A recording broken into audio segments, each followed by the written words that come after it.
Hi అండి. ఈరోజు బియ్యం రవ్వతో కుడుములు చేసుకుందాం. ముందుగా స్టవ్ వెలిగించి ఒక గిన్నె పెట్టుకొని కరెక్ట్గా ఒక కప్పుకి కప్పున్నర నీళ్లు పోసుకున్నాను. సాల్ట్ రుచికి సరిపడగా సాల్ట్ వేసుకొని ముందుగానే శనగపప్పు పెసరపప్పు ఒక అరగంట ముందు నానబెట్టుకోవాలి. ఒక పావు కప్పు వరకు నానబెట్టుకున్నాను రెండు కలిపి. ఇప్పుడు ఈ నీళ్ళలో వేసేసుకొని మీడియం ఫ్లేమ్ మీద కొంచెం ఉడకనిస్తాం ఓ 10 నిమిషాల దాకా. ఇది బాగా ఉడికిపోయినట్టుంది, చూద్దాం ఒకసారి. పప్పు ఉడికిందో లేదో ఒకసారి చెక్ చేసుకొని రవ్వ 2 కప్పులు రవ్వ వేసుకున్నాను.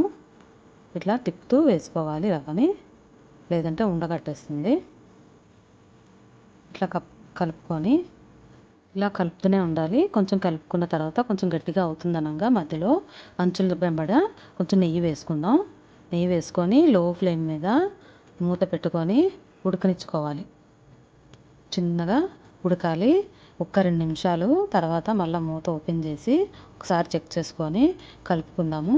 ఇట్లా కలుపుకొని ఒక 5 నిమిషాల వరకు మూత పెట్టి వదిలేసేయాలి.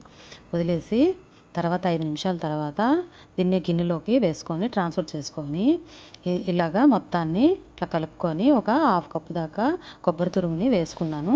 ఇట్లా వేసుకొని గోరువెచ్చగా ఉన్నప్పుడే ఈ కొబ్బరి తురుము మొత్తం కలిపేసుకొని చిన్న చిన్న ఉండ్రాల్లాగా చేసుకోవాలి.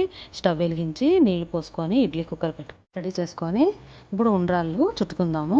రౌండ్గా కొన్ని ఫ్లాట్గా అవన్నీ చుట్టేసుకొని నెయ్యి రాసుకోవాలండి. ఇడ్లీ పాత్రలకి నెయ్యి అప్లై చేసుకున్నాను ఆల్రెడీ. ఇట్లా ఉండ్రాళ్ళు చేసుకొని మా ఛానల్ కానీ ఫస్ట్ టైం చూసినట్టయితే సబ్స్క్రైబ్ చేసుకోండి, షేర్ చేయండి, లైక్ చేయండి. ఇలాగా అన్నీ రెడీ చేసేసుకోవాలండి. ప్లేట్లు అన్నిటికి ఎన్ని వస్తుందో పిండి మొత్తం చేసేసుకొని రెడీ పెట్టుకొని ఇది స్టవ్ వెలిగించుకొని నీళ్ళు కాగుతున్నాయి అనగా ఇవన్నీ పాత్రలు అన్నీ ఒకటి చప్పున పెట్టేసుకొని మూత పెట్టుకొని 10 నిమిషాలు ఉడకనివ్వాలి మీడియం ఫ్లేమ్ మీద. మరి హై ఫ్లేమ్ మీద పెట్టకూడదు. 10 నిమిషాల తర్వాత కుక్కర్ ఓపెన్ చేసి ఇవన్నీ ఉడికిపోయాయండి.